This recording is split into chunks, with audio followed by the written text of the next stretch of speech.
কম্বোডিয়ার Anchor watt মন্দির lighting এর একটা শো দেখে থাকি। মণ্ডপের একদম ভিতরের গ্রাউন্ড, ওপরের অংশে অনেক বাঁশ এরকম পিঙ্ক কালার রাখা হয়েছে। আপাতত মোহাম্মদ আলী পার্কে যে পুজো আমাদের ছোটবেলার, সে পুজো অনেক স্মৃতি বহন করে চলে, যার মধ্যে একটা অন্যতম পুজো শিয়ালদার কলেজ স্কয়ার সার্বজনীনের পুজো। যাদের এবছরের ভাবনা কম্বোডিয়ার আঙ্কর ওয়াট মন্দির, আমি খুঁটি পুজোর সময় তো এসেছিলাম, এখনও অবধি মন্দির খানিকটা ঠিক এরকমটা প্রস্তুত হয়েছে। ওদের সামনে এই যে সুইমিং পুল রয়েছে, সুইমিং পুলে চন্দননগরের লাইটিং প্রত্যেকবার থাকে, এবারও তার অন্যথা হবে না। এবার তো সেটা থাকছে, লাইটিং এবার অনেক বড় চমক সেটা থাকতে চলেছে। তবে এই আঙ্কর ওয়াট মন্দির যেটা রয়েছে সেটা বিশ্বের সবথেকে বড় হিন্দু মন্দির বলা চলে। তুমি যদি একটুখানি গুগল করে নাও এই কম্বোডিয়ার আঙ্কর ওয়াট মন্দিরের ছবিটা, যে তুমি দেখবে অনেকটা বিস্তৃত জায়গা জুড়ে। যেহেতু এখানে জায়গাটা অনেকটা কম রয়েছে, তাই মেন যে মন্দির আঙ্কর ওয়াট মন্দির সেটাই এখানে তৈরি হচ্ছে। চূড়ার অংশটা এটা মানে একদম আমি এখন অবধি যে বাঁশ আর বাটামের যে স্ট্রাকচার সেটাই দেখাচ্ছি। এখানে এই অনেকটা লম্বাটা অনেকটা হয়েছে, যেহেতু এই পুরো আঙ্কর ওয়াট মন্দিরটা অনেকটাই লম্বা, আর লাইটিংটা একদম এই মাঝখান থেকে ফেলা হয়।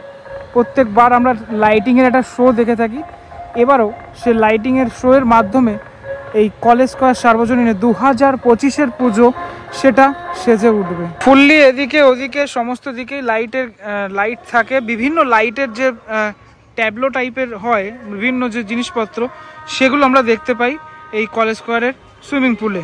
এই গেট থেকে মানুষজন প্রবেশ করেন এবং তারপর এখানে প্রচুর ভিড়, দর্শনার্থীদের ভিড়।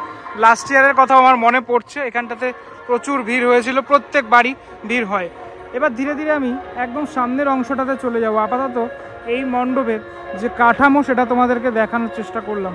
এন্ট্রি করছি কলেজ স্কয়ার সার্বজনীনের যে পূজা মণ্ডপের ভিতরে। ধরে নিন প্যান্ডেল তৈরি হয়ে গেছে, ধরে নিন অনেকটা ক্রাউড।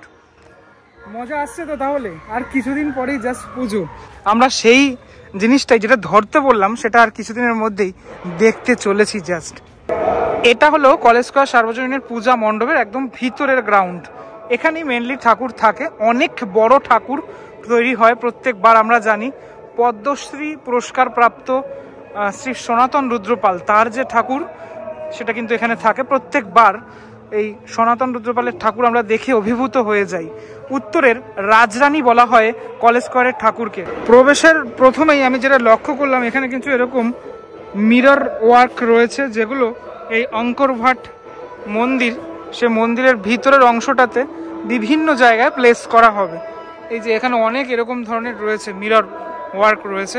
আমি যদি নিজেকে দেখাই, নিজেকেই নিজে আমি দেখতে পাচ্ছি এখানে, ঠিক আছে? তো এই হচ্ছে ব্যাপার। টোটাল এগুলো বিভিন্ন জায়গায় থাকছে। ভিতরের এই যে এই পার্টগুলো সমস্ত সেট থাকছে। ওপরটা একটা ঝাড় থাকে, আমরা জানি কলেজ স্কয়ারের ঝাড় বিখ্যাত ঝাড়, সেই ঝাড়ের জন্য যে জায়গা সেটাও ইতিমধ্যেই তৈরি হয়ে গেছে। ওপরের অংশে অনেক বাঁশ বেঁধে পুরো যে জায়গাটা তৈরি করার কাজ পুরো দমে এখন চলছে। যেদিক দিয়ে প্রবেশ করলাম এটা হচ্ছে ব্যাক সাইডটা, মানে এদিক দিয়ে প্রবেশ করে আমি এখানে আসলাম। এখানে ডিজাইনটা ভিতরে এরকম পিঙ্ক কালার অর্থাৎ গোলাপি কালারের রাখা হয়েছে। এটা পুরোটাই এরকম কাপড়ের ওপরে তৈরি করা হচ্ছে। এগুলো সব মনে হয় আগের বছরে সব দেখতে পাচ্ছি, কিছু ভাঙা কাঁচ রয়েছে, এগুলো সব ঠিকঠাক করে পুরোপুরি লাগানোর চেষ্টা সেটা কিন্তু করা হচ্ছে আপাতত। এখানে দেখতে পাচ্ছি সেটা হচ্ছে এরকম একটা বাটামের কাজ রয়েছে, যেখানে খোপ খোপ খোপ খোপ অনেক অংশ রয়েছে। এটাতেও কিছু না কিছু ইনস্টল থাকবে, যেটা বিভিন্ন জায়গায় প্লেস করা থাকবে। ইনস্টলেশনের কাজ কিছুটা শুরু হয়েছে, আরও তো কিছুটা বাকি রয়েছে।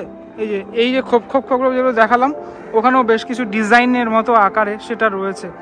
এভাবেই মোটামুটি ভিতরের অংশটা সেজে উঠছে। ভিতর এবং বাইরেটা দেখালাম খানিকটা, আমি একটুখানি সামনের দিকে দেখানোর চেষ্টা করি তোমাদেরকে। এই পার্টগুলো এখানে কিন্তু এরকম কিছু প্লাইয়ের অংশ দেখতে পাচ্ছি, যেগুলো বিভিন্ন জায়গায় প্লেস করা হবে। এগুলো আপাতত এখন এখানেই রাখা রয়েছে।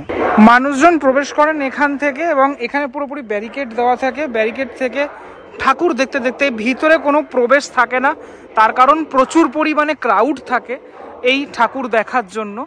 যে কলেজ স্কয়ারের ঠাকুর দেখবো কীরকমটা তৈরি হয়েছে, এবার এই মাকে দেখার জন্য দূর দূরান্ত থেকে মানুষজন আসেন। এবং সোজা সামনের দিক থেকে এক্সিট হয়ে যায়। আমি প্রত্যেকবার এখানে থেকে তোমাদেরকে দেখানোর চেষ্টা করি কলেজ স্কোয়ারের মাতৃ প্রতিমা এবং মণ্ডপ এবং সাথে সাথে এখানকার সুন্দর লাইট যেগুলো থাকে পুরোপুরি, যে জলাশয়, তারপর এদিকে ওদিকে বিভিন্ন জায়গাতে যে লাইটিং তৈরি করা থাকে।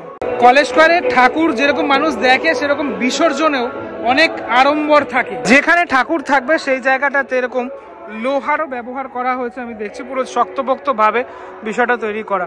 এখানে আরো অনেক, এই যে ডিজাইনগুলো দেখালাম, এই যে ডিজাইনগুলো, এগুলো আরো অনেক এদিকে ওদিকে রয়েছে, যেগুলো সেটের কাজ এখন অবধি শুরু হয়নি।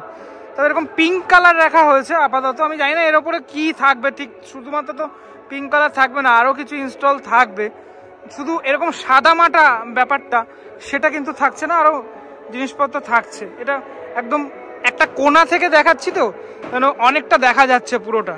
তবে যখন এই মিররের মতো অংশগুলো মানে যেগুলো রয়েছে সেগুলো যখন ইনস্টল করা হবে আর যখন লাইট পড়বে তখন টোটাল মণ্ডপটা ভালো লাগবে দেখতে, মানে এটার উপরে লাইটটা পড়লে।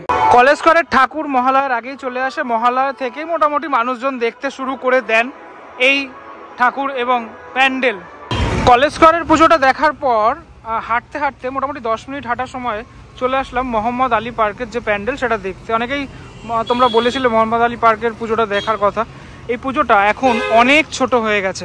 আগে মাঠের ওপর হতো, এখন কিন্তু কলকাতা পুরসভা পারমিশন দেয় না। তার কারণ মাঠের আন্ডারগ্রাউন্ডে একটা মানে জলের যে বিশাল বড় ট্যাঙ্ক সেটা রয়েছে, সেটার কারণের জন্য রিজার্ভার অ্যাকচুয়ালি সেটা রয়েছে, সেটার কারণের জন্য পারমিশন দেওয়া হয় না। এই জন্য পুজোটা এরকম সামনের অংশটাতেই হয়, সেন্ট্রাল এভিনিউর ওপরে। এখানে আসতে গেলে আমি ল্যান্ডমার্ক দেখিয়ে দিই, এই যে রয়েছে নাখোদা মসজিদ, নাখোদা মসজিদের ঠিক অপোজিটেই এটা এই পুজোটা হয়ে থাকে। এখন ছোট হয়ে গেছে পুজোটা অ্যাকচুয়ালি। মেট্রো স্টেশনে যদি আসতে চাও তাহলে এমজি রোড আর সেন্ট্রালের ঠিক মাঝামাঝি, অর্থাৎ তুমি যদি দুটোর দিকেই আসো তাহলে সেন্ট্রাল থেকেও আসা যায় আর এমজি রোড থেকেও আসা যায় মোহাম্মদ আলী পার্কে। আপাতত যেটা দেখতে পাচ্ছি এখানে কিন্তু বাটাম আর বাঁশের স্ট্রাকচার সেটা কিন্তু উঠে গেছে, আর কিছু ইনস্টলেশন আপাতত তো হয়নি। এটা দিনের তোমরা যখন আসবে পুজোর সময় তখন তো দেখতে পাবে, আমিও আরেকবার দেখি, যদি চেষ্টা করব আসার। একটা সময়ের অত্যন্ত নাম করা পুজো ছিল এই মোহাম্মদ আলী পার্কের পুজো। আমরা দেখতাম লাইন দিয়ে ঠাকুর দেখতাম এই মোহাম্মদ আলী পার্কে। এখন রাস্তার ওপরেই হয়, দর্শনার্থীরা ভিতরে প্রবেশ করতে পারে না, এখান থেকেই দেখে মানে এই মাঠের অংশটাতে প্রবেশ করার কোনো অনুমতি নেই আর কি। তো যাই হোক, এই ভিডিওটায় তোমাদেরকে দেখালাম কিছুটা মোহাম্মদ আলী পার্ক আর অনেকটা কলেজ স্কোয়ার, মানে এই মিলেমিশে মোটামুটি ভিডিওটা দেখানোর চেষ্টা করলাম। কেমন লাগলো ভিডিওটা সেটা জানিও। পরবর্তী ব্লগে দেখা হচ্ছে, ততক্ষণের জন্য বিরতি নেবো। ভালো থেকো সবাই, টাটা।